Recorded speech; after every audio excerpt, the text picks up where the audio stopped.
जरा कल्पना कीजिए, एक ऐसी दुनिया जहां आसमान से पानी की दीवारें नीचे उतर रही हैं, जमीन के अंदर से सोते फूट रहे हैं, लहरें पहाड़ों से भी ऊंची हैं और चारों तरफ सिर्फ पानी है, अनंत बेहिसाब पानी। लेकिन उस तूफान के बीच एक नाव है, पेड़ों से बनी, एक बूढ़े नबी के हाथों तराशी गई नाव। और उस नाव में सिर्फ कुछ लोग हैं।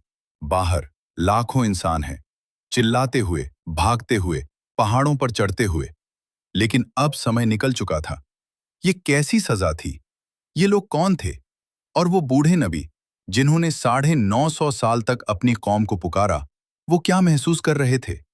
आज हम सुनते हैं हजरत नूह अलैहिस्सलाम की वो कहानी जो सदियों पर फैली हुई है। कुरान करीम में हजरत नूह अलैहिस्सलाम का जिक्र 26 से ज्यादा जगहों पर आया है। सूरह नूह पूरी की पूरी उनकी दावत और उनकी कौम की सरकशी पर आधारित है। अल्लाह ताला ने फरमाया, निश्चय ही हमने नूह को उनकी कौम की ओर भेजा। सूरह नूह आयत 1। हजरत नूह अलैहिस्सलाम वे महान नबी हैं जिन्हें उलमा ने सानी आदम कहा है, यानी दूसरे आदम, क्योंकि तूफान के बाद दुनिया की नई नस्ल उन्हीं से चली। वो दौर जब हजरत आदम अलैहिस्सलाम की नस्ल को सदियां बीत चुकी थीं। एक ऐसा समय था जब लोगों ने अल्लाह को भुला दिया था। मूर्ति पूजा आम हो गई थी, अत्याचार और अनैतिकता का बोलबाला था। और उस अंधेरे में अल्लाह ने एक नबी भेजा।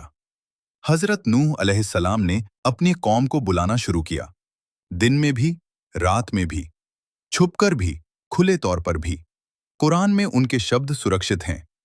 ऐ मेरे रब, मैंने अपनी कौम को रात दिन पुकारा, लेकिन मेरी पुकार ने उन्हें और भागने पर मजबूर कर दिया।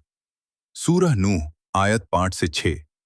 सोचिए, एक नबी जो दिन रात मेहनत करता है, घर घर जाता है, बाजारों में पुकारता है, लोगों को समझाता है, लेकिन बदले में मजाक, अपमान और पत्थर मिलते हैं। कौम के सरदारों ने कहा, यह तो बस हमारी तरह एक इंसान है, तुम इसकी बात क्यों मानो? सूरह अल मोमिनून आयत 24। ये विरोध सिर्फ कुछ सालों का नहीं था। इमाम इब्न कसीर ने अल बिदाया वन निहाया में लिखा है कि हजरत नूह अलैहिस्सलाम ने अपनी कौम को 950 साल तक दावत दी। 950 साल, एक ऐसा समय जिसकी हम कल्पना भी नहीं कर सकते। पूरी पीढ़ियां आती रहीं और चली गईं, लेकिन इनकार जारी रहा। एक दर्दनाक पल, बेटे का इनकार। फिर एक ऐसा पल आया जो किसी भी पिता के लिए सबसे पीड़ादायक होता है।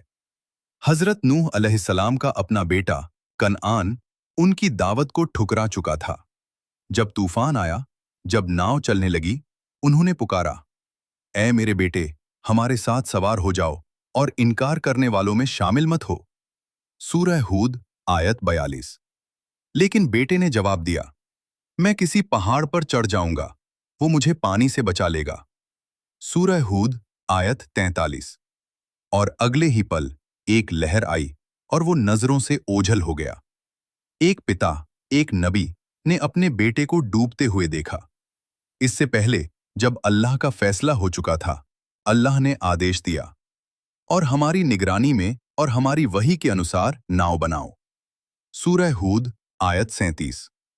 हजरत नूह अलैहिस्सलाम ने नाव बनानी शुरू की। लोग वहां से गुजरते और मजाक उड़ाते, देखो, ये तो बढ़ई बन गए हैं। लेकिन वो नबी खामोश, अल्लाह के हुक्म पर अमल करते रहे।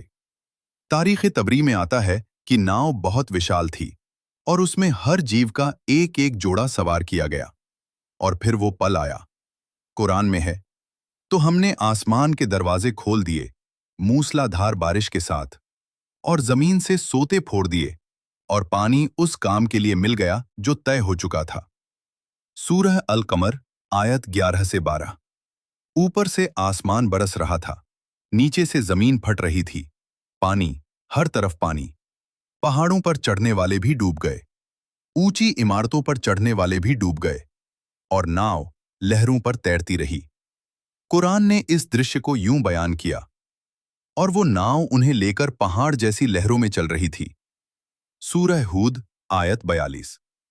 जब अल्लाह का अजाब पूरा हो गया तो आदेश हुआ, ए जमीन, अपना पानी निगल ले, और ए आसमान, रुक जा। सूरह हूद आयत 44। और नाव जूदी नामक पहाड़ पर आकर ठहर गई। एक पूरी कौम जिसने 950 साल तक एक नबी को ठुकराया, मिटा दी गई। आज जब हम ये कहानी सुनते हैं तो ये सिर्फ एक ऐतिहासिक घटना नहीं है, ये हर उस इंसान की कहानी है जो सच